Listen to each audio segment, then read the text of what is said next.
your abortion and status on gay marriage, why don't you also support things like free lunches for kids? The Bible over 2,000 times mentions it, helping the needy at every instance, and that if you don't help the needy, you are not doing the word of God and he will not help you.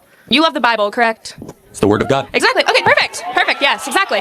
So I'm just here not necessarily to debate, but more to understand your line of reasoning. I want to understand how when you practice and preach religious governance and issues like that, as with your abortion and status on gay marriage, why don't you also support things like free lunches for kids? The Bible over 2,000 times mentions it, helping the needy at every instance, and that if you don't help the needy, you are not doing the word of God and he will not help you.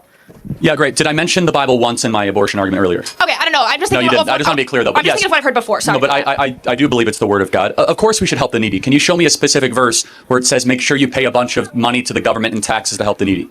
I would say specifically that I think as Christians, it should be the number one priority to find a system that works to make sure that every single person is fed. And I think it truly, if we're looking at the word of God, you have to look at the fact that you should go through every cost yourself. As the Bible specifically says, I can pull up a verse on my phone right now that says specifically in the Bible that you should feed the needy at the cost of yourself. You should help those in needy at cost of yourself. If it's a couple pennies out of my tax dollars to feed those don't want food, I think that's a Christian obligation of the government to fulfill. But, no, that again, it's never biblically obligated to use the state to do that. Okay, the church should do that. Okay, perfect. And that's so I personally give a fair amount of my tithes and my donations to local churches to help do these things, and I hope everybody else does that as well.